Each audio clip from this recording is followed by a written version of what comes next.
Now, they started the fight sometime at the end of July. Now, this entire exercise has happened between March and July, or March and August. So, over a period of 4 and 5 months, the entire liberation takes place. So, these people attacked a small police station called Naroli, which was very near Lavacha. Now, there were 7 policemen, or 6 or 7, 9 policemen, of which 6 were on duty, 3 were on tour. Now, there were 12, 14 of them with 8, 10 guns. So, it was enough to attack and capture this police post. So, they captured the Naroli police post. They arrested the policemen, sent them off to India, handed them over to the Indian police, and seized some arms and ammunition from there and declared Naroli to be free. Now, they took another small thana and then they went to a thana called Piparia. Now, Piparia thana was an access point for Silvassa, which is the capital. And there was a bridge from which any reinforcement from Silvassa had to come, and anything going into Silvassa would be controlled from that bridge. So their object was to control the Piparia bridge. So they decided to attack Piparia. Now, Piparia was a major thana. There were about 22 policemen stationed there. So offhand, if they had tried to attack, they would have certainly been slaughtered. However, what had happened was that when communication was cut off from individual police stations, no information was filtering in as to which army or which group of people is attacking Nagar Haveli. So Captain Fidalgo sitting in Silvassa thought that this was probably the Indian army or the Indian police which had come in. Therefore, as a defensive measure, he recalled police from all the minor police stations and concentrated them in Silvassa. So Piparia Thana was abandoned. There were only 2 or 3 policemen there. So when they attacked Piparia Thana, expecting to meet very stiff resistance, they met only 2 or 3 policemen who were disarmed and sent off, and they controlled Piparia. Now, when they came to Piparia Thana and they took positions near the bridge, they sought information about what is going on in Silvassa. Now, there were 2 policemen in the police station there who were sympathetic to the cause because their uncle was one of the fighters. So therefore, they sought information from them, and they came to know that the Silvassa police station had been fortified. There were at that point of time, there were about 275 odd soldiers there inside, policemen, soldiers, whatever you call them. There were 10 guns, Bren guns, 3 submachine guns inside. And Fidalgo had erected a 16-foot high wall of sandbags on the entire front facade of the building. And in that, there were small holes from which rifles peeped out. So they realized that attacking from the front was not a viable option, because if they had attacked from the front, it would not have taken even a few seconds for them to be blown out. So this was not an option. So what do they now do? Now, this is where Ganimi Kawa comes into the picture. Rajabhau Wakankar went back to Pune. He went to Sangha Shakhas, he went to Akhadas, he went to college hostels. Now, all this is happening on the night of July 30th, 31st. He went to all these places and gathering hold of students told them, देश का बहुत महत्वपूर्ण काम है, जान भी जा सकती है, आज ही चलना है और घर भी नहीं बताना, आप लोग चलोगे क्या? There's something very big to be done for the nation. You could lose your life. You have to leave today and you can't even tell your people. Would you like to come? On this word alone, more than 100 boys volunteered to come. And these 100 were overnight transported in trains and then in police jeeps to the border and asked to join the main contingent. Now, the main contingent by that time was about 25, 27 people with about as many guns. But there were only 12 of them who actually had ever fired a gun before. Nobody else had done. So effectively, it was 12 people against those 275. Now, these 100 boys came in. But what do you do with them? They had never fired a gun in their life. Some of them carried axes, 1 or 2 carried swords, and all the others either carried lathis or carried nothing at all. So they were not in a position to face guns in Silvassa. So how do you use them? So what they did was that they divided these people into 4 teams, say 25, 27, 25, 30 people each. And these 4 teams were stationed on 4 sides of the main Silvassa police station. They were given Diwali crackers and they were given canisters. And each was headed by a person who knew how to fire a weapon. And he was told that when I fire in the air, you have to take these crackers, burst them in the canisters, and just shout Shivaji Maharaj ki jai, Inqilab Zindabad, Bharat Mata ki jai, Portuguese Vapas Jao, etc., etc. And just make a huge noise. While this process started at the Piparia bridge itself, the previous night. And a lot of dadam started coming out. So Captain Fidalgo thought that a force which can afford to waste so much ammunition just firing in the air must be a huge force. Therefore, he withdrew. He took 175 of his best people and withdrew behind a river, on the other side of a river, which was just behind the police station. He withdrew on that side and took up positions there. And he said that the moment this attack takes place, I will see what is happening. I'll go back and then take whatever necessary action and throw these people out.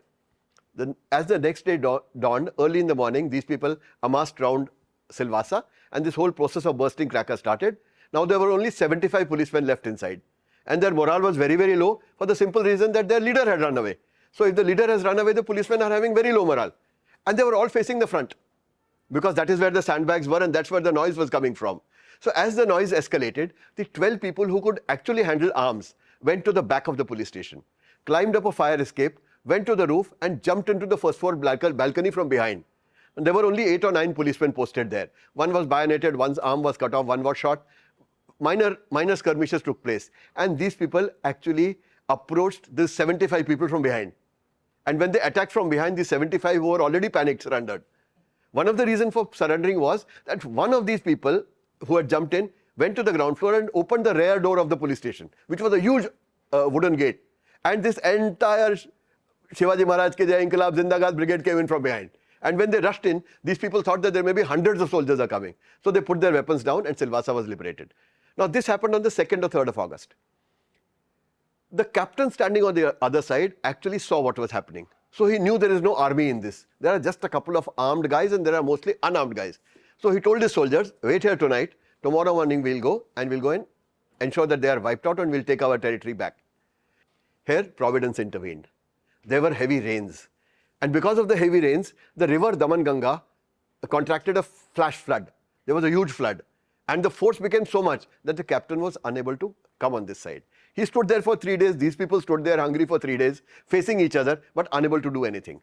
So the captain and then the captain's soldiers also started deserting him because they were standing in the rain for 3 days without anything to eat. And they were, after all, hirelings. They were not soldiers who were fighting for their country, which is a different thing altogether. So the captain withdrew and going some couple of kilometers behind, took a stand in a place called Khanvel. The reason for taking a stand in Khanvel was that nearby Khanvel there was a distillery in a place called Dapada, which used to supply liquor to the Portuguese government. So they had access to liquor, they had access to food, they had access to water. And the Khanvel police station was on a hill. So he knew that if these people attacked, he could shoot down at them. This core group of people, this 17, 18, 19, 20 people who were there, waited for the river to subside, made a raft tied out of local logs, crossed over to the other side and chased the captain into Khanvel. Now this chasing is also it requires a great deal of courage because there are only 20 odd and they know for sure there are 175 of them and there is no element of surprise left now. So there is no way they could have tricked him. They had to shoot at him. So they surrounded the Khanvel police post and started shooting up at the police post. And the Portuguese started shooting down. Now obviously the bullets of the revolutionaries did not reach the Portuguese, and every bullet of the Portuguese actually reached the revolutionaries. So there was just no even battle at all. After one day of fighting, they realized that if their ammunition got exhausted, as it would because they had no reinforcements, the Portuguese would just come out and shoot them one by one. There was nothing that they could do about it. So in order to turn the tables, they went into the local jungles to mobilize the Warlis. Now, the Warlis, if you remember, had been mobilized by Godavari by Parolekar, and they had actually entered from one side and they had liberated 32 villages by that time. Some minor villages where there was maybe 1 policeman or maybe there were 4 policemen to 10 villages, or those kinds of places they had actually liberated. But then as the captain was withdrawing, there was a skirmish between them. Across the river, one side were the Warlis, one side was the captain. The Warlis sent a message to the captain to surrender. Instead of that, he opened fire with machine guns and some of the Warlis were killed. They got scared and they disbanded. Now these people went into their homes. Now they contracted Jetru Ben Ghum. Jetru Ben Ghum was, you can say, some kind of chief of the Warlis, some kind of queen of the Warlis. Bahut dabang aurat thi. She was the only one in the area who rode a horse. So she got on her horse and along with Nana Kazrekar from the revolutionaries, went from village to village, mobilizing people and telling them that this is your last chance. Either you beat back the Portuguese today or you be their slaves for life. You decide what you want to do. At this, with this kind of inspiration and this kind of talk given to them, the Warlis came out in very good numbers. They came out with pellet guns, they came out with licensed rifles, they came out with bows and arrows, they came out with swords, whatever they had at home. Now, advantage of getting the Warlis was, number one, the numbers expanded. Number two, the Warlis were locals. Therefore, they knew as to where to fire from so that it hits the police station. So there is a huge people tree outside the Khanvel police post even today. It's still there. They climbed on top of that. There is a church behind that. They went on the spire of the church, and surrounding areas they knew where to take position. So they took position and started shooting from above. So now the tables were reversed. The revolutionaries are shooting from above and the Portuguese bullets are not reaching them. This position continued for another night. Now in this night, it became apparent to both that this battle could not continue forever, because the Portuguese inside the police post had limited ammunition, limited food and drink. The ones outside had limited ammunition, limited food and drink. So they knew, each side knew, that the one which ran out of ammunition first would get annihilated. There was no way out. The Portuguese knew that if in case they ran out of ammunition, the Warlis would come in and they would actually hack them to pieces.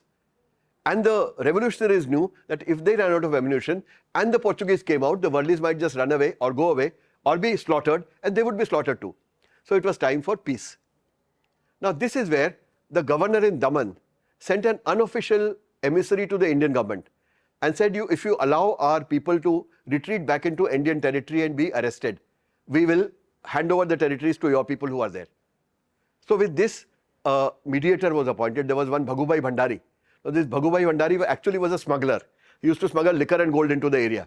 But because he was a smuggler, he knew the Warlis, he knew the policemen, he knew both sides. So he went to each side and told them, he told the Portuguese that, look, if you don't surrender, if you don't go back and don't hand over, you are going to get butchered. He told the Warlis, if you don't stop fighting and if you don't permit the surrender, you are going to get butchered. Both sides agreed. A ceasefire was effected. And 11th of August 1954, these people withdrew into Indian territory. They were arrested and deported to Mumbai. Entire Silvassa and Dadra and Nagar Haveli became free. Freedom was celebrated on the 15th of August 1954 there. So this is a classic case when people who say that RSS ने आज़ादी की लड़ाई में क्या किया, this is a big answer to them to say कि किया ना, ये है सामने है आपके, किया।